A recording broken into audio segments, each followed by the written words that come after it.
There is a very potent and transformative full moon and lunar eclipse happening on March 25th, 2024. And if you're watching this video, I would bet you're already feeling it. Already feeling more sensitive, certainly more emotional. You might feel like there are circumstances kind of unfolding in your life that you think you can sense there's like a message, a lesson, a theme, like life, the universe is trying to help you, trying to teach you, trying to encourage you to step into your power, to be more fully yourself and reach your potential. And anyway, if this all makes sense to you, if you feel this happens during the full moons and new moons and eclipses, this video is for you because it's going to share with you the 5 main themes for this particular full moon and eclipse on March 25th, 2024. And this one we have now is extra powerful because we have an eclipse. We only have a few eclipses per year, and they are like literally the most potent and transformative times of the year. And right now we are all, at the time of filming this video even, immersed in this transformative energy. There's a lot to be gained during this particular time. If I haven't said, my name is Victor Oddo, and it's a pleasure to have you here. Number one, you're probably feeling a lot more empathic, a lot more sensitive, more sponge-like when it comes to people and energy you're around, especially people and energy that is not really compatible with your energy. You might find that it's kind of lingering around. There's this residual of the input you not only take in, but are absorbing. And I know it sounds like wacky. What is this guy even talking about? The people who experience this know exactly what I'm talking about. It doesn't have to be this yucky experience either. For example, it's kind of a very general example. Just yesterday, we're in Costa Rica right now, by the way. We just got done running a retreat. But I was getting a massage, and we did the massage in my friend Aaron's room. And as I was getting this massage, I was kind of drifting in and out of like sleep, basically. And as I was drifting off to sleep, I'd see an image of Aaron. I kept seeing Aaron. Why? Well, I was in Aaron's room, and I was sensitive enough to sort of feel that on a subconscious level. This is maybe not what you're going through now. A lot of times when this happens, it's an opportunity to become aware of the misaligned energy, situations, and especially people in your life.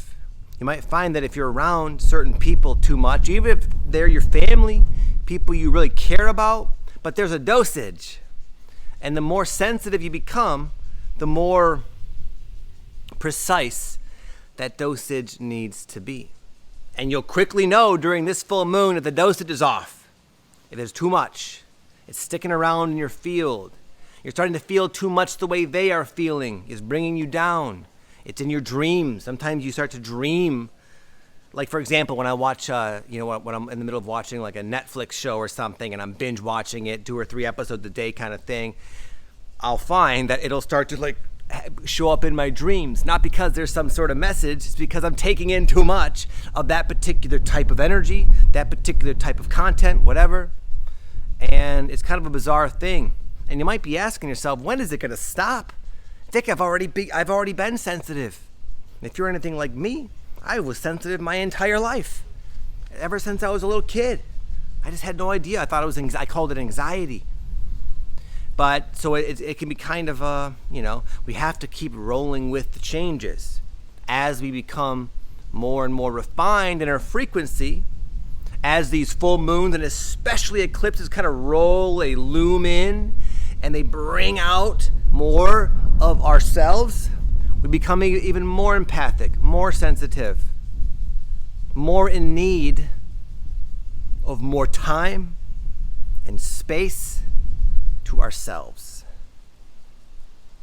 And the cool thing is, even a little bit of that can go a long way. As I mentioned, we just finished running a retreat, and for the first few days I was exhausted. I wasn't sleeping well. It was one of those things where I was working hard and kind of stimulated, but so much so I wasn't sleeping when it came time to, when it was nighttime. But eventually, there was this one time when I just left. I left the group. I left hanging out with the friends I'm running it with. And I went into my room, and I set a timer for an hour and a half. I planned to take a nap. It didn't work out. I just laid there, come to find, and kind of meditated.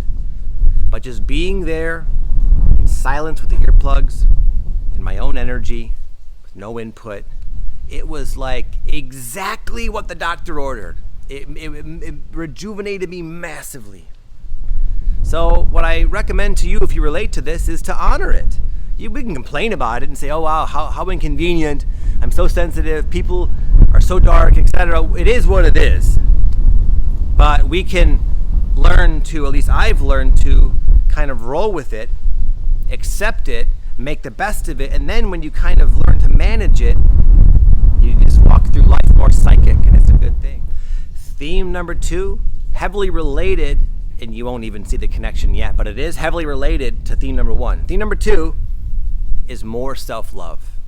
You might find that you can't help but start to love and respect and honor and want to care for yourself, maybe more than ever. And one of the first signs this is happening, because sometimes it'll happen in like an undetectable sort of way. But one of the first signs this is happening is if your tolerance for certain like people and situations in your life goes way down. You might have a friend, you might have someone in your life that you've always kind of were aware of certain tendencies, energies, attitudes, unconsciousness, etc., that you just kind of, maybe peeved you, we'll say, but you put up with it, you're hoping for the best, you're trying to see the best in them. But all of a sudden, it's like physically, you just can't do it. You can't do it another second. And then what happens if we don't either remove ourselves or just set some kind of boundary, we start to feel really unpleasant in our own body, and we start to, it's like this whole, one of those things where if you don't like sort of resolve the situation, it's just going to get worse. And I know sensitive, if you relate to the first one, you're probably an empath, and empaths don't like setting boundaries. They hate it. It's the worst.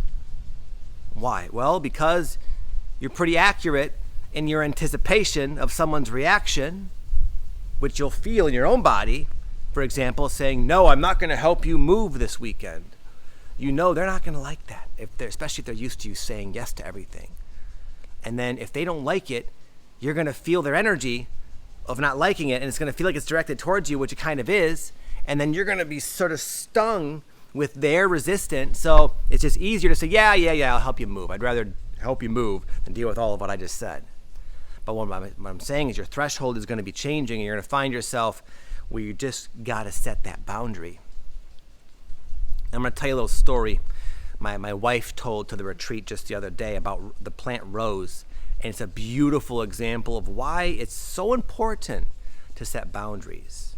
My wife Patty, for those of you who don't know, she is really into the plants, so to say, for lack of a better way of explaining it. She's really into the plants. My wife has had like a upbringing where there was not a lot of trust cultivated within her family or her upbringing.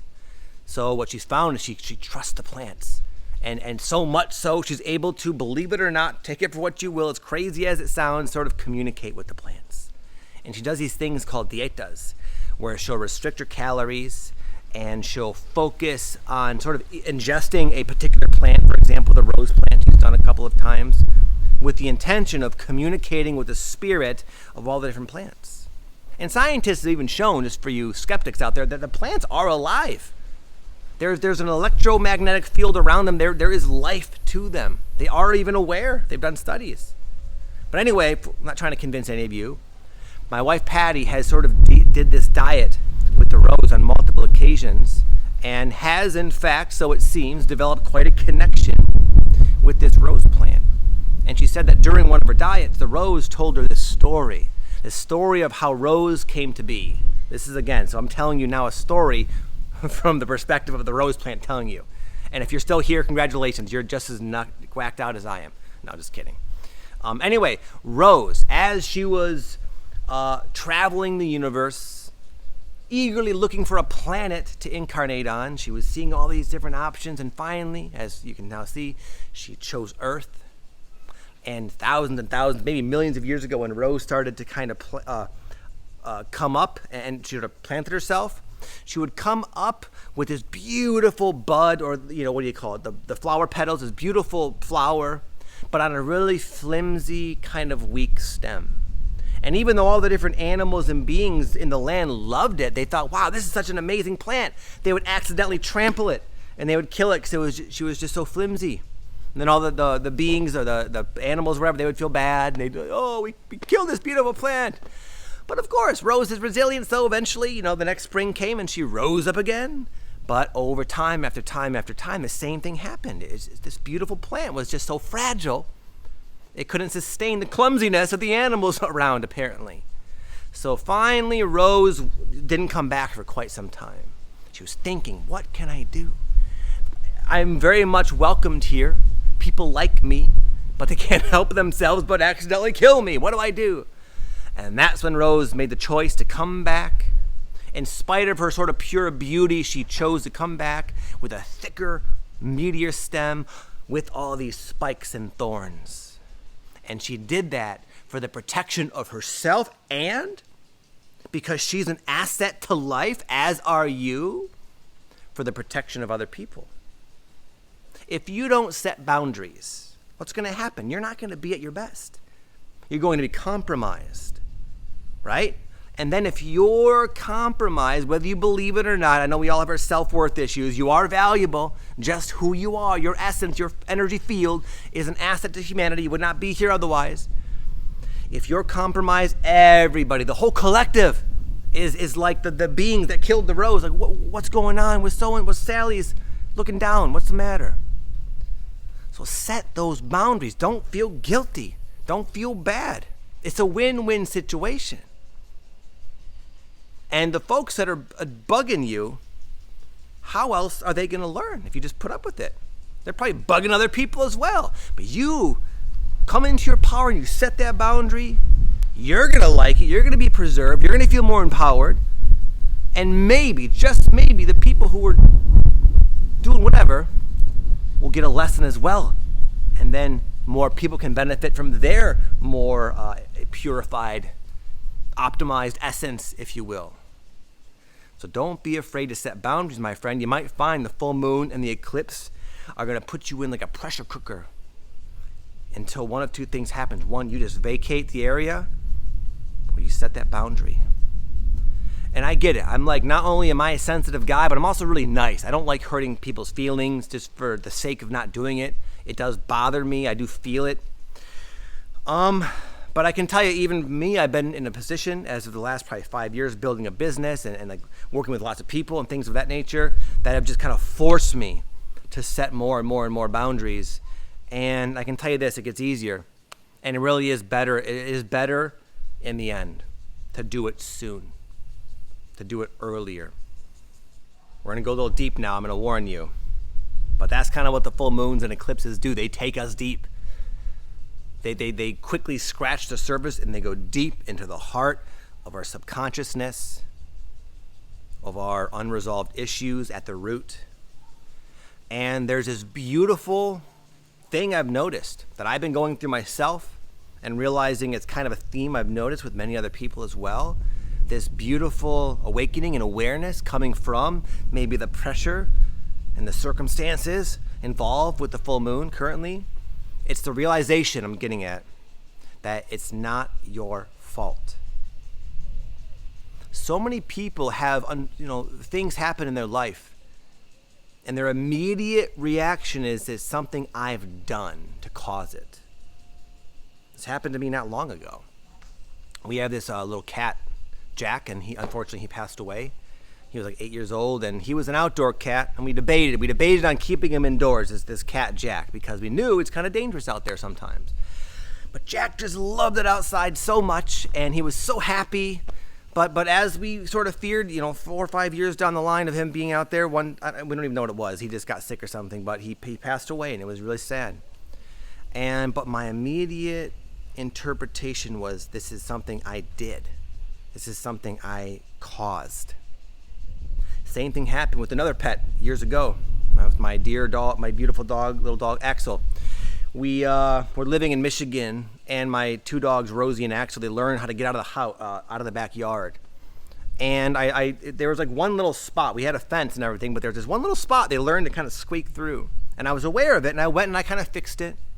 But the last time I had kind of patched it up, I was busy that day, and I had a lot of things going on. I was stressed. I was going through all sorts of stuff in my own personal life. So I apparently I didn't do good enough of a job, and the dogs got out, and my dear dog Axel was hit by a car, and it's like I beat myself up so much over that. God, how could you have done this? I'd look at the pain I caused. But at the end of the day, I just am doing my best. This can work for other people. I have a friend that every time there's kind of a snag in like a relationship, or it doesn't work out with his partner or something, his immediate conclusion is there's something wrong with me. This is something I've done. Why am I attracting this into my life? I didn't mean for my pets to die. I was a pretty good owner, honestly. I showed them a lot of love and guidance. My friend's a good person. You're a good person. It's very easy to see from the outside. So when I hear other people interpret these things in a way that's very, personalized, it's so obvious. Like, this is just one of those things, dude. This has nothing to do with you. But there's a reason why we think that. There's a thing that happens when we're really young. When we're really young, we're dependent, obviously, on our caretaker. When we're like 1, 2, 3, 4, 5, 6, 7 years old, we cannot support ourselves. We cannot take care of ourselves. We are dependent on other people.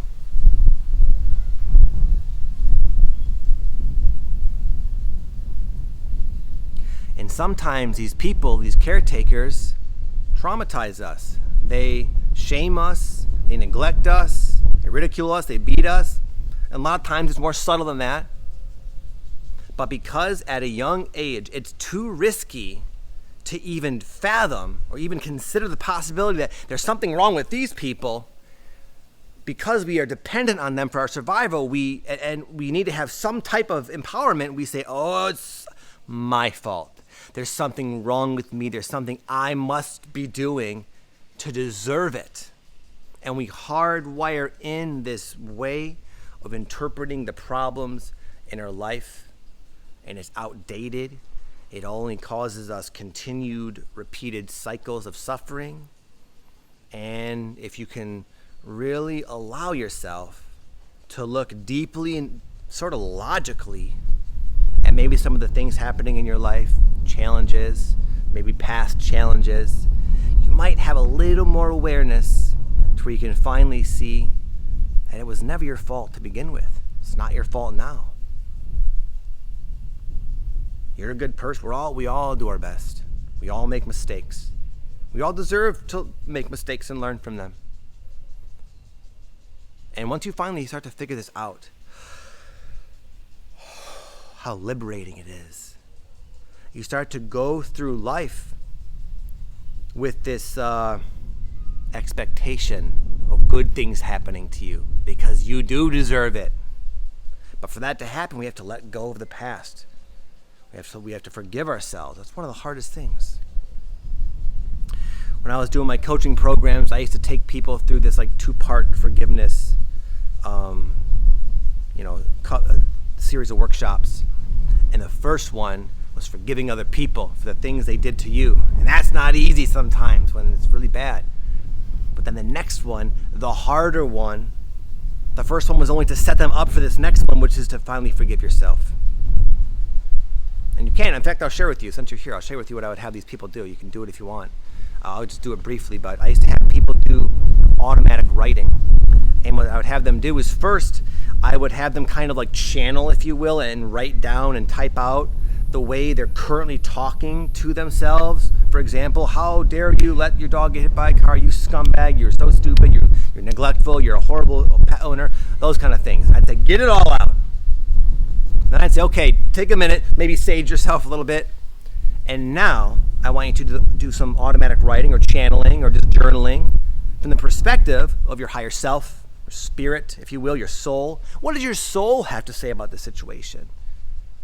What does your soul have to say about your situation? Type it out, channel it. You're going to see a crazy contrast, I promise you. And then it's a matter of what feels more truthful. I did this for my dog, and what came through is like, this was not your fault. You did love your dog. You did try to fix the fence. You did do your best. You had no idea. If you knew that was going to happen, you would have kept him inside that day, obviously. You didn't know any better. So give it a whirl, my friends. Theme number 4, it's a good time to call in what you want in life.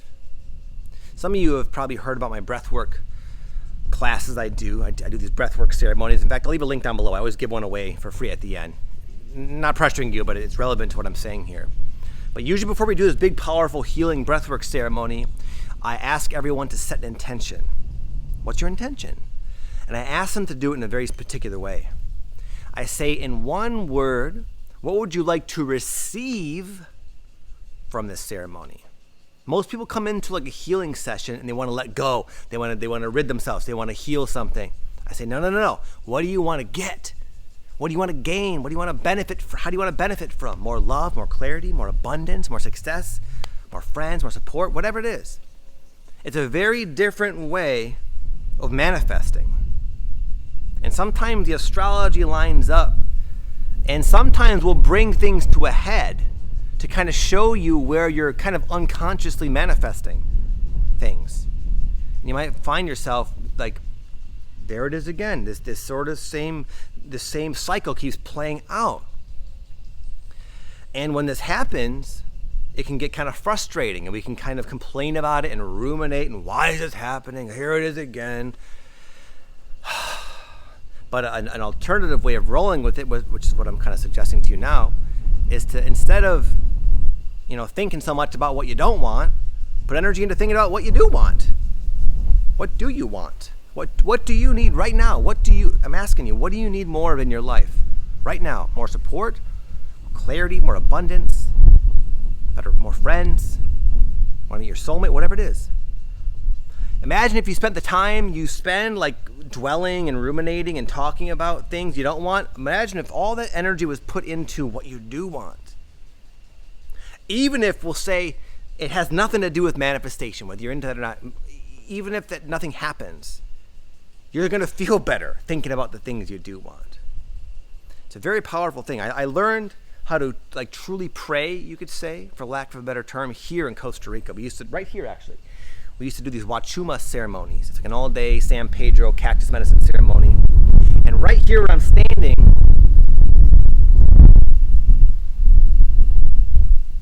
there would be this awesome fire lit all day. And around the fire, there'd be these little like baskets of tobacco with these different colored little pieces of cloth and twine. And you'd kneel here before the fire, fully like locked in with the Wachuma, and you'd carefully, methodically put some tobacco in the little cloth thing. You wrap it up and you tie it up. You hold that in your hand. You think about what do you want. And you can pray for good things for other people too. I do all the time. Health and wellness and happiness and purpose and satisfaction to all my children, my friends. Anyway, it's a good time for something like that. I'm not saying to do that. That's like my thing. I don't even do it anymore, but it's really taking the time to ask for what you want and really putting it out there to the universe. It works. And sometimes all you have to do is ask. It sounds like a fairy tale story, but believe it or not, it's what me and my wife Patty did. We've been married for 15 years, and we've been together for 18 years. And right before both of us met, randomly, synchronistically, at an Alcoholics Anonymous meeting, won't get into that, both of us, literally, no joke, looked out our windows. And at that time, I was not really a religious guy at all. I still am not. I looked out my window like this. I looked up at the stars, and I said, I said, God, I'm ready to meet my forever person. I want to attract, I want to find the person I'm meant to go through life with. It was something along those lines. And crazy enough, my wife did the same exact thing in her own way.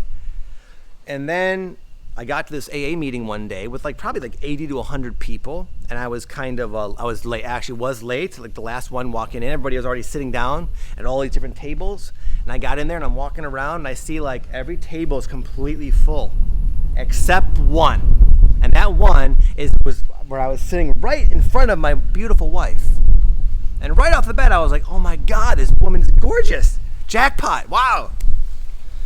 And then it just kind of went on from there. A couple of weeks later, we were dating. A month or two after that, she moved in with my parents. We were so young. She lived with me and my parents. And then few years after that, we got married, had kids. And it's not been all a tiptoe through the tulips, not even close, but we're soulmates and we love each other and our love has grown, and I'm very grateful. And all I had to do was ask, what do you want to call in, my friend? Put it out there. See what happens. And point number 5, more so as a reminder, but you'll also maybe be noticing this more and more in your life. And that is this: the fact that the universe has your back. That everything really is happening for a good reason. Something people say, but it's something also when you continue to raise your consciousness and do the healing work, and if you relate to anything of what I said, you're on this sort of spiritual path where this starts to become your living, breathing, day-to-day reality. It becomes more and more and more obvious just how truthful that statement is. That no matter what's going on, no matter how precarious your situation may seem, there's a purpose, there's a reason, and they're both good. There's a good purpose and a good reason for it. I remember, and you've maybe heard this story before, I'm going to share a different aspect of it, even if you have. But years ago, I had this internal knowing I needed to kind of quit my jobs. I had 2 at the time. I was a personal fitness trainer and a medical marijuana grower, both of which were making me a pretty decent income, and I was living fairly comfortably. But there was something missing. There was something I was yearning for. It's a deeper sense of purpose. And I kind of sat with this feeling for quite some time, and it finally eventually got stronger and stronger and stronger. And as it happened, more and more and more, I realized how out of alignment my jobs were. But at the time, I had 3 kids. I have 3 kids still. Wife, family to support. But it started to feel like I need to quit not one, but both of those jobs. And how insane is that to do that, knowing you will be now, you're not making any money, and you have bills and you have kids? How irresponsible is that? But eventually I did. Eventually I did, to pursue this vague dream of being on YouTube. And what happened was we sold our house and we moved into a little RV, and we made a little money on the house, like $30,000 or $40,000, I would say, I think. So we kind of had a little money to play with. But I have 3 kids, it's, even in the RV, it's still not cheap. It went pretty quickly. But I thought this might be just enough for me to kind of live off of as I build up my business, which at the time was at ground zero. I had very few followers. I was not succeeding at all on YouTube or online or anything. And it just so happened that as this money was completely running out, I had a bunch of credit cards, luckily, that I started paying bills with credit cards.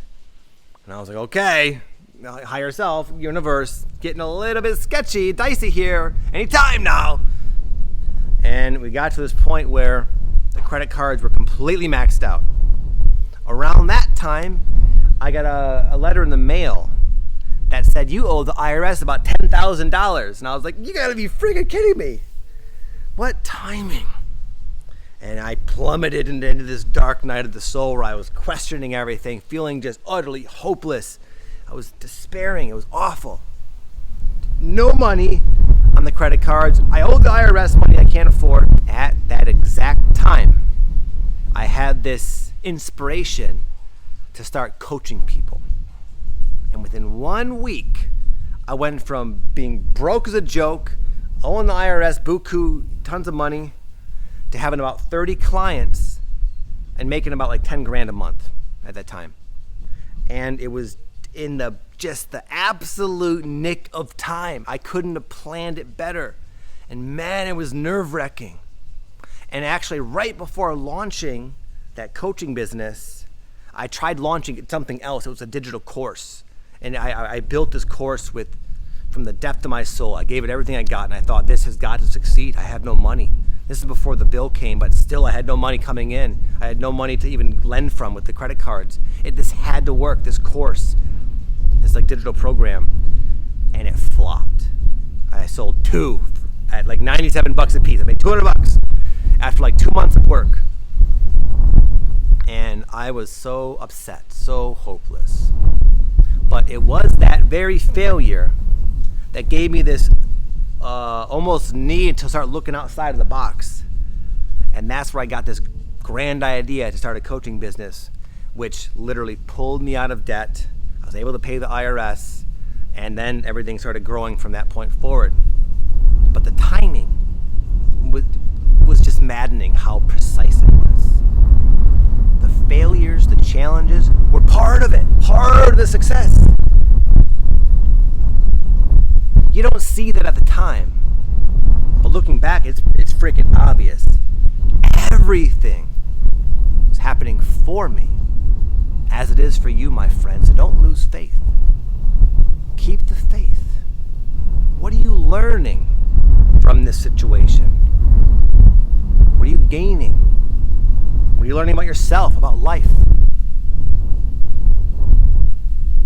And maybe nothing this time, and you can trust. It's part of something bigger, part of something more grand. So if there's one word for this moon and this eclipse, it's trust. Remember, there's always an option to trust, my friend, and that will serve you very nicely. In fact, we just finished doing these. What I'm doing here, if you're wondering, we organize these ayahuasca retreats, these plant medicine retreats, and I was up there talking to one of the participants who had come a few times, and I was talking with her, and there was a bunch of people around the table who were new, and I was like, well, what have you learned? You've come it was like the 3rd time, I think, so she drank like 9 times as I was talking to her. I said, what's like the main thing you've learned? Has it gotten easier? I asked, knowing that she was gonna say no. It never gets easier. But then what she said was really cool. She like thought about my question. How have you learned to deal with this unknown that the ayahuasca blasts you off into predictably? You know, where are you at now compared to when you began? And she thought about it, and she said, well, it's not easier. Still had no idea what's going to come, like life. She said, but I do trust more.